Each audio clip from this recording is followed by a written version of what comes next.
भगवान भगवान भगवान भगवान। पर क्या है भगवान? कौन है भगवान? नासा ने ये पाया है कि ब्रह्मांड की जो आवाज है, the sound of Galaxy, the sound of universe, वो असल में ओम है। आप सोचिए कि कभी ऐसा भी तो होगा कि यहाँ कुछ नहीं होगा। मैं अर्थ की बात नहीं कर रहा हूँ, मैं ब्रह्मांड की बात कर रहा हूँ। कुछ नहीं होगा। तो जब कुछ नहीं होगा तो क्या होगा? ऐसी कितनी गैलेक्सीज हैं और कितने यूनिवर्सेस हैं, हमको नहीं मालूम। कि ज्ञान की एक सीमा है, कहीं ना कहीं आके ज्ञान रुक जाता है। गूगल को भी अज्ञानी बोला जा सकता है, क्योंकि गूगल के पास भी सारा ज्ञान नहीं है। अभी गूगल भी सीख रहा है। चिरंजीवी का मतलब होता है इमॉर्टल, जो कभी ना मरे। मगर दीर्घायु का मतलब इमॉर्टल नहीं होता है। दीर्घायु का मतलब होता है लॉन्ग लाइफ। क्या क्या चीजें हैं उस मूर्ति में जो हमको कुछ न कुछ दर्शा रही हैं, कुछ न कुछ सिखा रही है। 4 भुजाएं हैं शिव जी की। चारों हाथ क्या कर रहे हैं? और 4 भुजा हैं क्यों? हम गंगा को मैया बोलते हैं, अग्नि देव है, वायु देव है, जल देव है, लेकिन वो देवों का देव महादेव जो इन सारे देवों को अपने हिसाब से चला पाए, कंट्रोल कर पाए, अपने वश में रख पाए, वो होता है भगवान। सतयुग,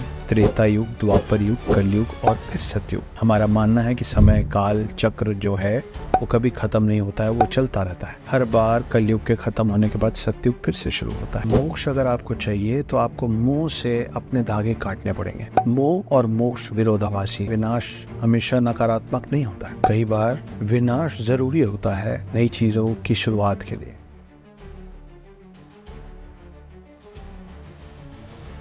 सभी को मेरा प्रणाम। मेरा नाम है उर्मिला पुत्र अक्षर Gupta. I am a full time house husband, part time author, screen writer, poet and lyricist. बचपन से हम लोगों ने एक शब्द सुना हुआ है, भगवान भगवान भगवान भगवान। पर क्या है भगवान? कौन है भगवान? भगवान की परिभाषा क्या होती है? एक शब्द मात्र है या उससे कुछ ज्यादा? भ से भूमि, ग से गगन, व से वायु, व में आ की मात्रा, अ से अग्नि और न से है नीर, मतलब होता है पानी। तो जो भी शक्ति इन 5 तत्वों को साध सके, जो भी शक्ति इन 5 तत्वों को अपने काबू में ला सके, वो होते हैं भगवान। और फर्क है भगवानों में और देवों में। अग्नि देव है, जल देव है, वायु देव है, भगवान नहीं। तो फिर भगवान कौन है? ब्रह्मा, विष्णु और महेश। और उसमें भी इन सारे देव जो हैं, जिनका मैं अभी नाम ले रहा था, अग्नि देव, वायु देव, जल देव, इन सब देवों का देव कौन है? कौन है जो इन सारे देवों को अपने वश में कर सकता है या उनके हिसाब से सब कुछ चलता है? वो है देवों के देव महादेव। कौन है महादेव? शिव।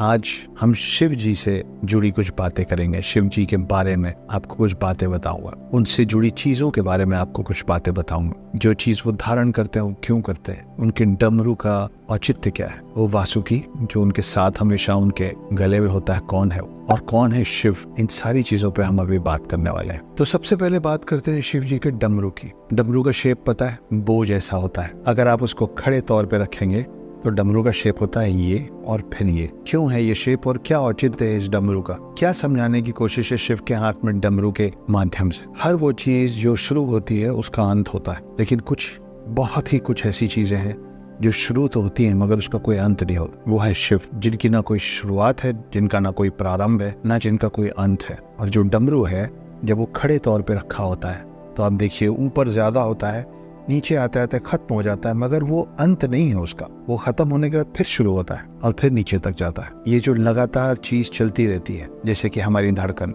लयबद्ध है, यूं ही नहीं है। धड़कन में एक लय है, वो लय है वो डमरू की आवाज। हर वो चीज जिसमें जीवन है वो प्रतीक है उस डमरू का। तो हर वो चीज जो शुरू होती है वो खत्म होती है, मगर ये वो चीज है जो खत्म होके नीचे फिर शुरू हो जाती है। तो शुरू होके खत्म होना और खत्म होके शुरू होना, ये जो लगातार निरंतर न खत्म करने वाली प्रक्रिया है, वो दर्शाता है शिव जी के हाथ का वो डमरू। इसलिए ऐसे बजता है। तो एक बार इधर से बजता है, फिर एक बार इधर से बजता है। क्यों? क्योंकि सृष्टि शुरू होती है, फिर खत्म होती है, फिर शुरू होती है, फिर खत्म होती है। डमरू को अब आप सीधे के तौर पे मोड़ के रखिए, जैसा आमतौर पे शिव जी के हाथ में होता है। मेरी उंगलियों को देखिए और ये प्रतीक है 4 युगों का, सतयुग, त्रेता युग, द्वापर युग, कलयुग और वापस सतयुग। ये जो शेप बना है डमरू का, अगर आप पन्ने पे इसी शेप पे बहुत तेजी से पेन या पेंसिल चलाते जाएंगे तो आपको पता भी नहीं चलेगा कि कब ये शेप पेन से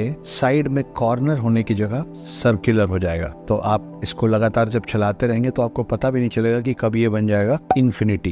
क्या होता है इन्फिनिटी? जिसका ना कोई प्रारंभ है ना कोई अंत है, जो कभी खत्म नहीं होता है, वो होता है इन्फिनिटी। डमरू भी वैसे ही इन्फिनिटी। तो ये 2 प्रतीक हैं, ये 2 औचित्य है कि शिव जी के हाथ में डमरू क्या दर्शाता है और हमको क्या समझाने की कोशिश करता है। डमरू ऊर्जा और ब्रह्मांड का भी प्रतीक है। जैसे कोई भी ऊर्जा पहले कहीं से ऊपर उठती है और उसके बाद फिर वापस ढह जाती, वैसे ही डमरू का शेप है। जैसे ब्रह्मांड लगातार फैल रहा है, डमरू के शेप पे भी आप देखिए ऊपर चौड़ा है, मतलब ऊर्जा ऊपर उठी, मगर ये जब ऊर्जा नीचे जाती है तो वो ढह के खत्म नहीं होती, वो नीचे से फिर फैलना शुरू करती है। जैसे कि ब्रह्मांड, जिसके लिए माना जाता है कि ब्रह्मांड लगातार फैलता ही जा रहा है, तो डमरू वैसे ही है कि आप ये समझ लीजिए कि बीच में एक शून्य है और दोनों तरफ ब्रह्मांड फैल रहा है। तो ये भी डमरू को देखने का एक नया तरीका हो सकता है। अब आ जाते हैं सर्प पे। शिव जी का सर्प वासुकी। पुराणों में जो सर्प शिव जी के गले में धारण किया हुआ दिखाया गया है, वो सर्पों के राजा हैं, जिनका नाम है वासुकी। कौन है वासुकी और क्या कर रहे हैं वो शिव के गले में, उस पे कुछ बातें करते हैं। तो जैसा कि मैंने आप लोगों को बताया कि वासुकी जो हैं वो सर्पों के राजा हैं और शेषनाग के भाई भी। शेषनाग कौन है? जिन पे विष्णु, 3 भगवानों में से एक विष्णु जिन पे विराजमान है, वो है शेषनाग। शिव जी जब जिनको डिस्ट्रॉयर बोला गया है, ये 3 कौन कौन है? Brahma the creator, Vishnu the preserver और शिवा द डिस्ट्रॉयर। शिव जी जब तांडव करते हैं और उनका तीसरा नेत्र खुलता है और प्रलय आता है, सब कुछ खत्म हो जाता है, तो चंद चीजें, चंद जीवन शेष बच जाता है। उसमें जो सर्प शेष बच जाता है, द स्नेक रिमेनिंग, वो कहलाता है शेषनाग, जिसपे विराजमान है विष्णु। तो शेषनाग और वासुकी, वासुकी जो शिव के गले में है, ये दोनों भाई हैं। और गरुण कौन है? गरुण देव जो है, जिन पे विष्णु जी विराजमान होते हैं, विष्णु जी का वाहन, वो सारे सर्पों का कजन ब्रदर है। बस सोचा आपको अलग से बता दूं। पर वापस आते हैं वासुकी पे। तो ये जो घातक सर्प को धारण करना शिव जी के साथ दिखाया गया है, वो ये दर्शाता है कि वो समय और मृत्यु से स्वतंत्र है। ऐसा माना जाता है कि एक बार जब सर्पों की प्रजाति पर खतरा मंडराने लग गया,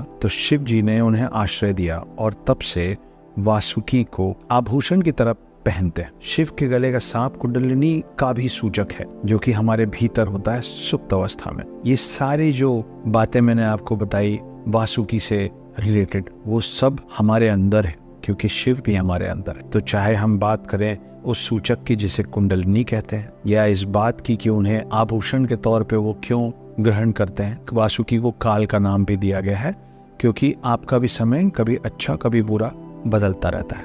जैसा भी हो, चलते रहिए। भगवान शिव का जो त्रिशूल है, वो अपने आप में भी ब्रह्मा, विष्णु और महेश तीनों को दर्शाता है। क्यों कह रहा हूँ ऐसे, क्या मतलब हुआ इसका? ये जो त्रिशूल के 3 कांटे होते हैं, पहला है ब्रह्मा। क्यों? ब्रह्मांड बनाने वाले ब्रह्मा के मुंह से जो पहला शब्द निकला था, वो था ओम। और अब नासा ने ये पाया है कि ब्रह्मांड की जो आवाज है, the sound of Galaxy, the sound of universe, वो असल में ओम है। तो ब्रह्मा ये माना जाता है कि उत्पन्न हुए हैं विष्णु जी से ही। और फिर आते हैं विष्णु, पालक, सृजनकर्ता, जो पूरी पृथ्वी को चला रहे हैं। विष्णु जी भी शिव जी के त्रिशूल में एक कांटे का प्रतीक है, क्योंकि विष्णु जी के होने की वजह से ही ये पूरी पृथ्वी चल रही है। और ये पृथ्वी तब तक चल रही है जब तक त्रिशूल का तीसरा कांटा अपना काम न करे।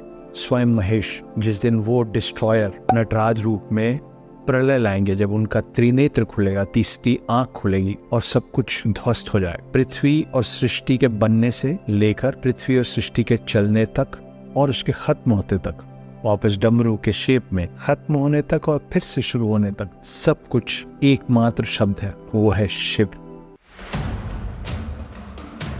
कौन है शिव? शिव सत्य है। क्यों कह रहा हूँ कि शिव सत्य है? आप सोचिए कि झूठ जो है वो कहना पड़ता है, माया जो है वो रचनी पड़ती है, कल्पना जो है वो करनी पड़ती है, पर सत्य के लिए कुछ नहीं करना पड़ता। सत्य सिर्फ है। सत्य के लिए कुछ कहना, कुछ गढ़ना, कुछ सोचना कुछ नहीं पड़ता है। जो सत्य है वो सत्य ही रहेगा, उसको बदला नहीं जा सकता है। तो शिव सत्य है, पर शिव और भी चीजें हैं। और क्या है शिव? शिव शून्य है। क्यों कह रहा हूँ कि शिव शून्य है? आप सोचिए कि हम भारत देश में रहते हैं। भारत देश जो है वो एशिया में है, एशिया जो है वो अर्थ में है, अर्थ प्लैनेट जो है वो सोलार सिस्टम में है, सोलार सिस्टम जो है वो गैलेक्सी में है, और गैलेक्सी जो है वो यूनिवर्स में है। ऐसी कितनी गैलेक्सीज हैं और कितने यूनिवर्सेस हैं हमको नहीं मालूम। और माना जाता है कि ब्रह्मांड अभी भी फैल रहा है, मतलब और बड़ा हो रहा है। आप सोचिए कि कभी ऐसा भी तो होगा कि यहाँ कुछ नहीं होगा। मैं अर्थ की बात नहीं कर रहा हूँ, मैं ब्रह्मांड की बात कर रहा हूँ। कुछ नहीं होगा। तो जब कुछ नहीं होगा तो क्या होगा? शून्य होगा। एक समय रहा होगा जब कुछ नहीं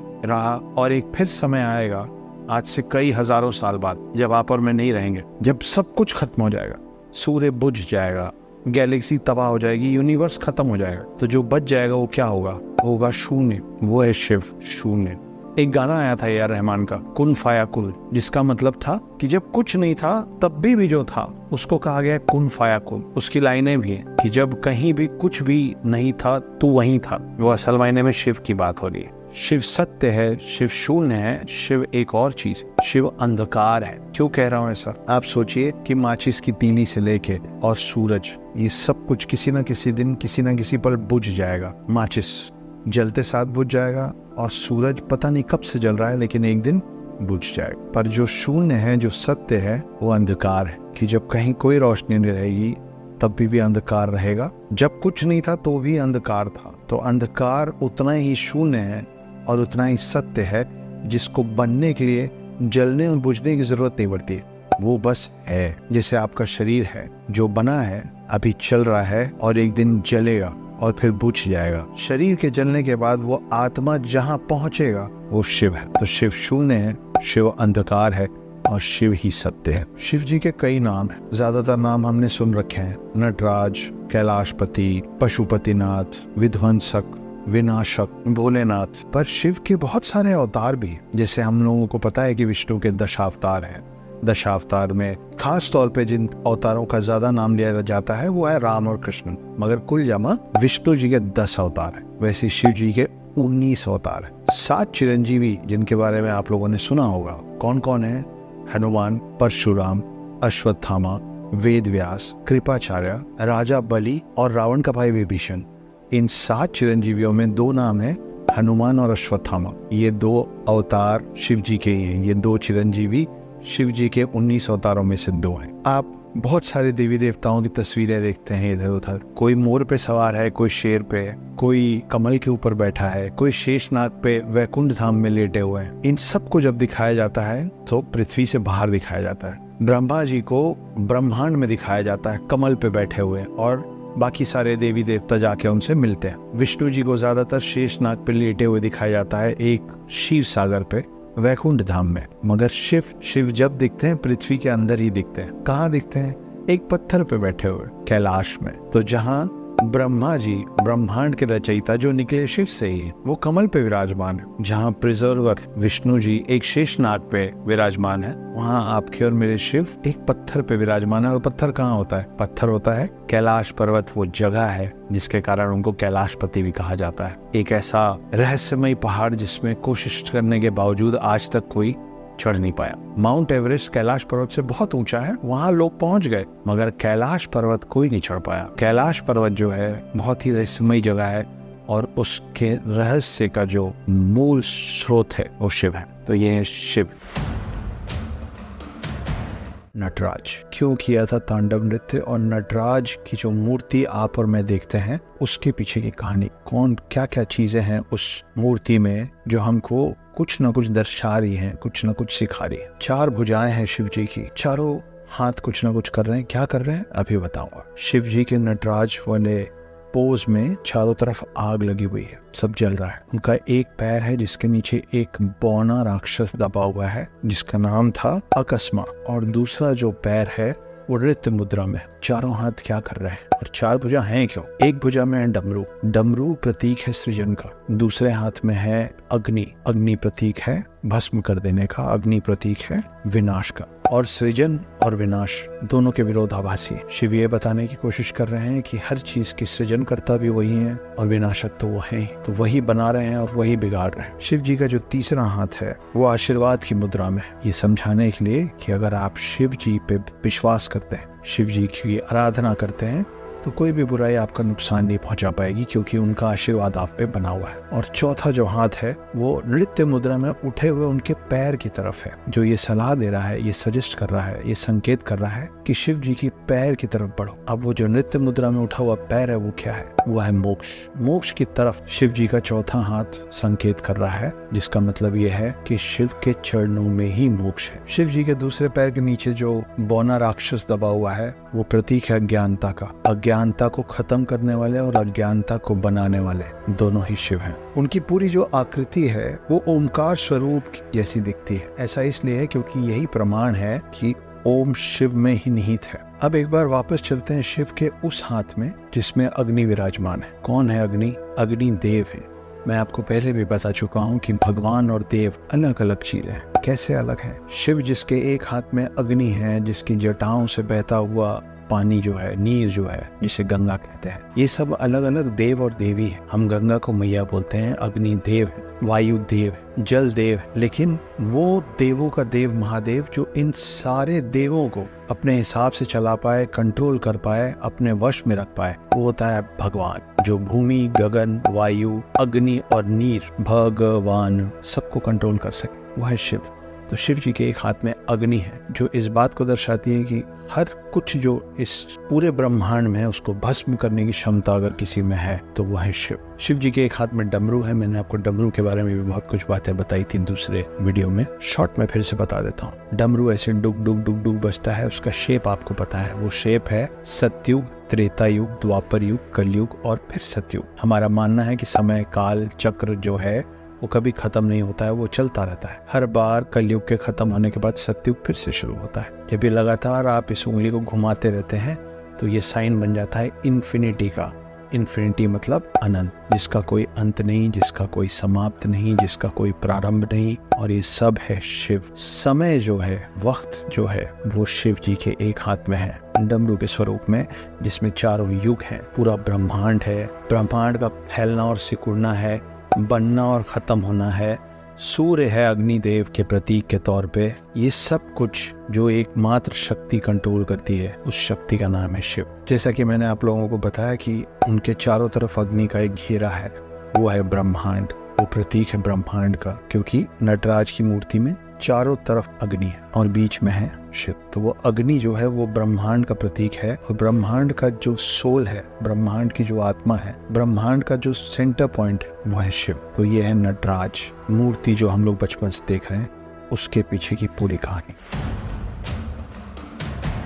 हमने नटराज रूप की बात की और तांडव की बात की। तांडव नृत्य जो है शिव जी का, वो असल में भरतनाट्यम। तो भरतनाट्यम के फॉर्म में जो तांडव नृत्य किया था शिव जी ने, उसी रूप को नटराज रूप बोला गया है। आप लोगों को पता है शिव जी की एक बहन भी रही। तो हुआ ये कि जब कैलाश पर्वत में शिव जी के साथ पार्वती जी जाके रहने लग गई थी, एक समय ऐसा आया जब पार्वती जी को बहुत ज्यादा अकेलापन लगता था, और शिव जी को पार्वती जी ने जिद की कि मुझे एक नंदन चाहिए, और शिव जी ने अपनी माया से अपने लिए एक बहन और पार्वती जी के लिए एक नंद तैयार की, और उनकी उस बहन का नाम पड़ा अमावरी। तो शिव जी की एक बहन है जिनका नाम है अमावरी। तांडव नृत्य करने के बाद ऋषि संकादी के लिए शिव जी ने 14 बार डमरू बजाया था। वो जो 14 बार डमरू बजाया गया था, वही बाद में संस्कृत के व्याकरण बने। तो जो 14 व्याकरण है संस्कृत के, वो शिव जी के 14 बार डमरू बजाने से बने थे, जो कि उन्होंने बजाया था ठीक अपने तांडव करने के बाद। केतकी का फूल शिव जी को नहीं चढ़ाया जाता है। आमतौर पे माना जाता है कि शिव जी के ऊपर आप कुछ भी चढ़ा सकते हैं, कि पसंदीदा चीजें हैं जैसे बेलपत्र, धतूरा, दूध, मगर फिर भी ये माना जाता है कि शिव जी को प्यार से चढ़ाने में सब कुछ ग्रहण कर लेते हैं वो, मगर उनको केतकी का फूल नहीं चढ़ाया जाता है, क्योंकि केतकी ने साथ दिया था ब्रह्मा जी का, ब्रह्मा जी के झूठ पे, जिसके कारण ब्रह्मा जी का एक सर काटना पड़ा। एक और बहुत अच्छी कहानी है राख की, भस्म की, एशेस की। तो एक ऋषि थे जिनका नाम था प्रनाद ऋषि, और वो लगे हुए थे अपनी पूजा पाठ में, अपनी तपस्या में, और वो जंगलों में रहते थे, और जंगलों में वो सिर्फ पत्ते और फल खा के रहते। कई साल बीत गए, वो तपस्या करते रहे और सिर्फ पत्तों पे और फल पे जीवित थे। एक दिन अपने आसपास की सफाई करते समय ऋषि प्रहलाद की उंगली कट गई, और जब उंगली कटी तो उसमें से खून की जगह फूलों का, पत्तियों का और फलों का रस निकला। और वो देख के वो इतना खुश हुए कि उन्होंने पूरे संसार में अनाउंस कर दिया कि I am the purest form, मैं सबसे शुद्ध हो गया हूँ, इतना शुद्ध हो गया हूँ कि मेरे अंदर अब सिर्फ रस है। जब ये बात शिव जी को पता चली तो शिव जी एक वृद्ध आदमी का अवतार लेके आए, उनसे वाद विवाद हुआ, और तब उनको समझाया गया कि जो सबसे प्योरेस्ट चीज है, जो सबसे प्योरेस्ट फॉर्म ऑफ एवरीथिंग है, वो राख है। हर वो चीज जो है वो कभी ना कभी भस्म हो जाएगी, और उससे जो राख निकलेगा उससे ज्यादा प्योर कुछ नहीं है। उन्होंने ये भी बताया कि इन पेड़ पौधों जिनको खा के आप ऐसे हुए हैं, उनको भी अगर जलाया जाएगा तो उनका भी जो प्योरेस्ट फॉर्म होगा, जो शुद्ध रूप होगा, वो आखिर में राख होगा। राख हर चीज का अंत भी। Ultimate destination, ultimate goal, ultimate form of our body, of everything that is alive राख हो जाएगा। तो उस दिन उनको समझ में आया कि उनसे भी जो प्योर है वो राख है। आमतौर पे ये कहा जाता है कि शिव जी के 2 पुत्र हैं, कार्तिक और गणेश। ये माना भी गया है सभी जगह, मगर सही मायने में शिव जी का एक ही पुत्र है और वो है कार्तिक, क्योंकि जो गणेश जी हैं वो माता पार्वती के उपटन से निकले थे, उपटन से बनाए गए थे। इसीलिए शिव जी को पता नहीं था कि माता पार्वती ने एक और पुत्र खुद अपने उपटन से तैयार किया है, जिसकी वजह से वो मिसअंडरस्टैंडिंग, वो कंफ्यूजन हुआ था, जिसमें शिव जी ने उस बच्चे का गला काटा था और बाद में हाथी का चेहरा लगा के उनको उपाधि मिली थी गणेश की। तो ये कहानी है कि असल में शिव जी का पुत्र एक ही है, कार्तिक, और कार्तिक को कहा जाता है गॉड ऑफ वॉर, क्योंकि वो देवों के सेनापति हैं। और गणेश जी को कहा जाता है गॉड ऑफ विजडम, वो बुद्धि के देवता है और वो शक्ति के देवता है। कार्तिक शक्ति के और गणेश जी बुद्धि के। तो ये कुछ कहानियां, रोचक कहानियां शिव जी के बारे में। शिव जी के बहुत सारे नाम हैं, जिसमें एक नाम है महाकाल और एक नाम है भोलेनाथ। भोले बाबा भी बोलते हैं। भोलेनाथ क्यों बोलते हैं और महाकाल जो नाम है, इन दोनों का फर्क क्या है वो बताता हूँ आपको इस वीडियो में। भोलेनाथ नाम इसलिए है क्योंकि बच्चा भोला होता है। शिव जी को बच्चा कह रहा है, इतनी हिम्मत इसकी, बुद्धि से नहीं हृदय से। बच्चा कैसे होते हैं बच्चे? छोटी सी बात पे प्रसन्न हो जाते हैं, छोटी सी बात पे क्रोधित हो जाते हैं। शिव जी बच्चों जैसे ही हैं और इसीलिए उनका एक रूप है जिसका नाम ही बाल शिव। उनका रूप है वो, जिसमें शिव जी का अवतार दिखता है बाल अवस्था में। भोले भाले हैं, बड़े आराम से प्रसन्न हो जाते हैं और जिससे प्रसन्न हो जाते हैं उसका मांगा वरदान उसको देने के लिए तैयार, बिना ये जाने कि वरदान मांगने वाले की प्रवृत्ति क्या है, जिसके कारण कई बार बाद में उनको खुद भी परेशान होना पड़ता है। इसीलिए उनका नाम भोलेनाथ। शिव जी को भोलेनाथ इसलिए भी कहते हैं क्योंकि ये माना गया है कि शिव जी ज्ञानता और अज्ञानता दोनों से परे हैं। वो अज्ञानता के भी देव हैं। क्यों कह रहा हूँ ऐसा? देखिए, आपको समझना पड़ेगा कि ज्ञान जो है ना वो सीमित है, चाहे वो किसी इंसान के अंदर हो या ब्रह्मांड के अंदर हो। ज्ञान की एक सीमा है, लेकिन अज्ञानता जो है ना वो असीमित है। जब मैं किसी को अज्ञान कह रहा हूँ, इसका ये मतलब नहीं है कि अज्ञान व्यक्ति जो है वो मूर्ख व्यक्ति है। मूर्खता और अज्ञानता दो अलग अलग शब्द है। जब मैं अज्ञानता की बात कर रहा हूँ, उसका ये मतलब है कि हर वो विद्या, हर वो रहस्य, हर वो भाषा, हर वो जगह, हर वो मानव जो किसी को भी ना पता हो, उस स्पेसिफिक टॉपिक के लिए, उस विषय के लिए वो व्यक्ति अज्ञान है, मूर्ख नहीं, अज्ञान है। तो कोई भी व्यक्ति कितना भी सीख ले, जैसा कि मैंने कहा कि ज्ञान की एक सीमा है, कहीं ना कहीं आके ज्ञान रुक जाता है। गूगल को भी अज्ञानी बोला जा सकता है, क्योंकि गूगल के पास भी सारा ज्ञान नहीं है। अभी गूगल भी सीख रहा है, इंसान भी सीखता है और सीखते सीखते हम खत्म हो जाते हैं। लेकिन ज्ञान आता कहाँ से? अज्ञानता के भंडार में कोई डुबकी लगा ले तो चंद बूंद मिल जाती है ज्ञान की। तो ज्ञान छुपा कहाँ है? अज्ञानता में। जब आप शून्य रहते हैं, जब आप किसी गुरु के पास जाते हैं, तो आप अपने आप को खाली करके जाते हैं। आप कहते हैं कि मेरा घड़ा खाली है। अगर घड़ा भरा रहेगा तो उसमें ज्ञान की बूंद डलेगी कैसे? अगर ज्ञान की बूंद डालनी है तो घड़ा खाली करना पड़ेगा। अगर मस्तिष्क का, बुद्धि का, हृदय का घड़ा, उसमें डालने की जो चीज है, जो कंटेनर है, वो खाली होगा तो फिर आप भी अज्ञानी हैं। और जब अज्ञानता होगा तो ही ज्ञान होगा। तो शिव जी को ज्ञान और अज्ञानता दोनों का देव कहा गया है इसी वजह से, क्योंकि अज्ञानता असीमित है और ज्ञानता सीमा में है। चाहे सीमित चाहे असीमित, दोनों शिव ही है। तो ये था शिव जी के भोलेनाथ नाम होने का कारण। अब आ जाते हैं महाकाल पे। क्या है महाकाल? जिसका कोई प्रारंभ नहीं, ना जिसका कोई समाप्त है, बस एक शिव शब्द ही सब पर पर्याप्त। काल से परे है, इसलिए महाकाल कहलाते हैं। इसके पीछे एक दो कहानियां भी हैं। पौराणिक पन्नों में एक कहानी है महाकाल पे। तमिलनाडु में कुन्नूर नाम की जगह है, जो आपको पता ही होगा, बहुत फेमस है। कुन्नूर में एक ऋषि थे, ऋषि मृकंदु, और उनकी समकक्ष, उनकी साथी, उनकी जीवन साथी, उनका नाम था मरुदमती। ये ऋषि और उनकी जो जीवन साथी थी, ये लोग निसंतान थे, इनके पास बच्चा नहीं था। तो इन्होंने घोर तपस्या की शिव जी की, और फिर जब शिव जी प्रकट हुए तो उन्होंने बोला हमको एक पुत्र दे दीजिए। शिव जी ने वहाँ एक कंडीशन डाल दी। कंडीशन ये थी कि दो में से एक पुत्र चुन लो, या तो मैं तुमको एक पुत्र दूंगा जो महाज्ञानी होगा, जो महापुरुष होगा, लेकिन उसकी आयु कम होगी, वो 16 साल की आयु में चला जाएगा, या फिर एक महामूर्ख ले लो जिसकी उम्र बहुत लंबी होगी मगर वो समझदार नहीं होगा। क्योंकि ऋषि मुनि थे, उन्होंने चुना 16 साल का ही बच्चा हो, लेकिन आपके प्रति समर्पित हो, आपकी पूजा पाठ करे, आपकी आराधना करे और महाज्ञानी हो। इन दोनों का जो बच्चा हुआ शिव जी के आशीर्वाद से, उन्हीं का नाम है मार्कंडेय ऋषि, जिनको बाद में दीर्घायु का वरदान मिला। पर क्यों मिला उनको दीर्घायु का वरदान? जिस वजह से मिला, वहाँ छुपी है महाकाल शब्द के पीछे की कहानी। और क्या है वो? जैसे जैसे मार्कंडेय ऋषि बड़े होने लग गए, उनको पता चला कि 16 साल की आयु में उनको जाना है। वो शिव के बहुत बड़े भक्त थे। उन्होंने शिवलिंग को पकड़ के, अपने आप को शिवलिंग से लपेट के, उन्होंने शिव जी की तपस्या शुरू की। समय बीतता चला गया और उनकी आयु हो गई 16 साल। और तब आए यमराज मार्कंडेय ऋषि को लेने। यमराज से यहाँ एक गलती हो गई। जब उन्होंने मार्कंडेय ऋषि को अपने साथ ले जाने के लिए मृत्यु पाश फेंका, तो उनके साथ साथ वो मृत्यु पाश लिपट गया शिवलिंग पे भी, और जिसके कारण वही भोलेनाथ जो बहुत जल्दी क्रोधित भी हो जाते और बहुत जल्दी प्रसन्न भी हो जाते, इस बार हो गए थे क्रोधित हुए तो क्या हुआ? क्रोधित हुए तो खुद आए और यमराज को हराया, और तब जाके ऋषि मार्कंडेय को दीर्घायु का वरदान मिला। चिरंजीवी और दीर्घायु दो अलग अलग शब्द हैं। चिरंजीवी का मतलब होता है इमॉर्टल, जो कभी ना मरे, मगर दीर्घायु का मतलब इमॉर्टल नहीं होता है। दीर्घायु का मतलब होता है लॉन्ग लाइफ। तो उनको 16 साल की उम्र में जो काल उनको लेने आया था, उस काल को पराजित करके शिव जी ने अपने इस पुत्र को, अपने इस वरदान को, बहुत लंबी आयु का एक और वरदान दिया, और तब वो कहलाए ऋषि मार्कंडेय। एक कहानी है, मगर एक और कहानी है जो जाती है उज्जैन में। उज्जैन को पहले अवंतिकापुर भी कहा जाता था, और उसके पास एक पहाड़ में एक राक्षस रहता था जिसका नाम था दुसाना। ये दुसाना ये चाहता था कि कोई भी शिव जी की पूजा ना करे। उसकी वजह से उज्जैन नगरी, जो उस समय अवंतिकापुर कहलाती थी, वहाँ पे लोग इस राक्षस के डर से शिव जी की पूजा करना बंद कर दिए। इस दुसाना राक्षस का एक और नाम था, और वो नाम था काल। मगर उज्जैन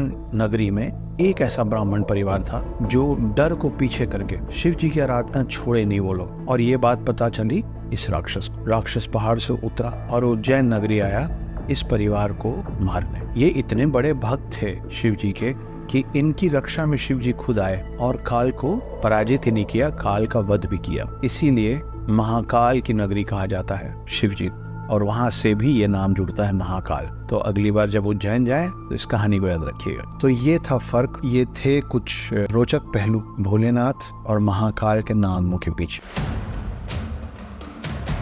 हम शिव को तो सीख रहे हैं, लेकिन शिव से हम क्या सीख रहे हैं? कुछ चीजें हैं जो शिव की प्रतिमा, शिव के सारे अवतार और स्वयं शिव हमको समझाना चाहते हैं, सिखाना चाहते हैं। इस वीडियो में उन बातों पे बात करेंगे जो हमें शिव जी से जल्दी सीख लेना चाहिए। पहला, एकात्मता। एकात्मता मतलब वननेस। शिव जी ये समझाने की कोशिश कर रहे हैं इसे एक शब्द से कि हम लोग जाति, धर्म, पंथ और ये पूरा जो सामाजिक ताना बाना है, ढांचा है, जिसमें लोगों को अलग अलग तरीके से ट्रीट किया जाता है, इक्वालिटी से ट्रीट नहीं किया जाता है, इसको छोड़ना पड़ेगा। क्योंकि एक में ही सब है और सब में ही एक है। एक में जो सब है वो भी हम ही हैं, और हम में जो एक है वो शिव है। और क्या सीखते हैं हम शिव से? अभी हम नटराज मूर्ति की भी बात कर चुके हैं।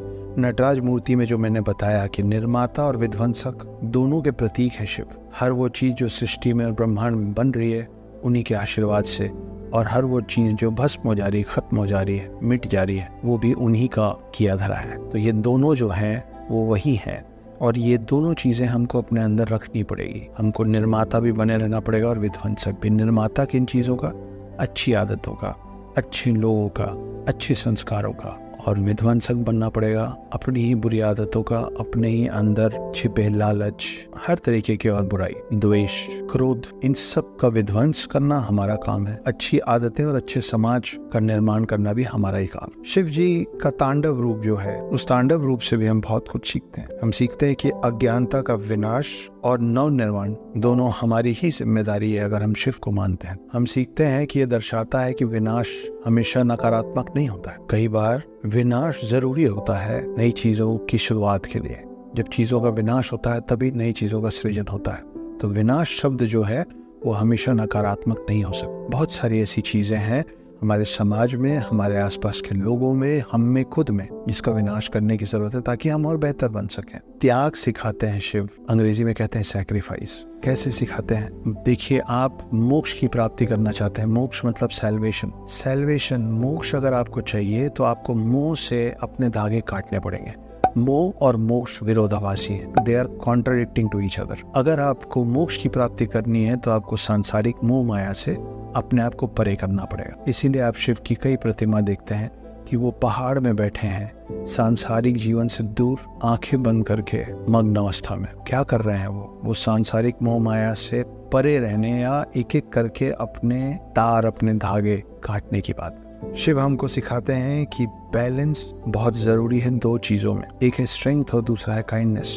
हिंदी में शब्द है उग्र करुणा। उग्र मतलब अग्रेसिव, उत्तेजित, करुणा मतलब काइंडनेस। ये दोनों शब्द एक साथ कैसे आ सकते? शिव है तो आ सकते। शिव कौन है? शिव वो भयंकर योद्धा है जो अगर युद्ध में उतरे तो सब कुछ भूल जाए, और वही शिव दयालु रक्षक भी है कि अगर आप उनकी आराधना में मदद मांगने आएंगे तो काल से भी लड़ने आएंगे आपके लिए। तो ये जो बैलेंस है, एक बहुत खूंखार, एक बहुत खतरनाक, एक बहुत भयंकर योद्धा, उसी समय एक दयालु भगवान होने का, जो भोलेनाथ भी है, ये है शिव। आदि योगी हैं, उनका आदि योगी रूप हमको सिखाने की कोशिश कर रहा है कि मन को किसी भी अवस्था में शांत रहना चाहिए। इसीलिए हमेशा से हमने सुना है कि कमान से निकला हुआ तीर और जबान से निकली हुई बात कभी वापस नहीं आती। कब होती है ये गलतियां? जब हम गुस्से में होते हैं, जब हम उत्तेजित होते हैं, और जब हम अपने मन पे काबू रखना भूल जाते, हमारा काबू छूट जाता। तो शिव बताते हैं कि आदि योगी का जो रूप है वो हर परिस्थिति में एक समान रह सकता है, मन की शांति रख सकता है। और क्या सिखाते हैं शिव? शिव सिखाते हैं समता,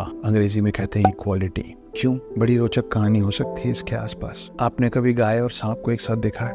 बैल और अजगर को एक साथ देखा है? शिव जी से मिलिए। शिव जी के पास वासुकी और नंदी दोनों एक साथ होते हैं और दोनों एक दूसरे को नुकसान नहीं पहुंचाते। शिव जी की फैमिली से मिलने चलिए, बैठिए उस डाइनिंग टेबल में जहाँ ये सब बैठते होंगे। नीचे इनके सबके वाहन है, पार्किंग एरिया में कौन कौन है वो? गणेश जी का चूहा है जिसको वासुकी सांप आराम से निगल सकता है मगर नहीं निगल रहा। कार्तिक का मोर है जो वासुकी सर्प को आराम से निगल सकता है, नहीं निगल रहा। दुर्गा पार्वती का शेर है जो इन सबको खत्म कर सकता है, नहीं कर रहा है। पार्किंग स्पेस में कितनी वैरायटी उनके पास, देख रहे हैं। That is the balance, that is equality, कि सब लोगों के साथ सौहार्द बना के, ना ही सिर्फ इंसानों के साथ बल्कि अपने आसपास के जानवर, पशु पक्षी, पेड़ पौधे, वो सब भी इस सृष्टि को चलाने में उतना ही उनका योगदान है जितना आपका और मेरा। समता, इक्वालिटी सिखा रहे हैं शिव जी, इन सब को एक साथ एक जगह पे लाके। आत्मनियंत्रण, सेल्फ कंट्रोल। आप सोचिए कि आप कोई भी ऐसी गर्म चीज या विषैली चीज को अगर अपने कंठ में धारण करने की कोशिश करेंगे तो क्या होगा? या तो आप उसको उगल देंगे या आप उसको निगल देंगे। अगर आप निगल लेंगे तो आपके शरीर को बहुत नुकसान होगा। अगर आप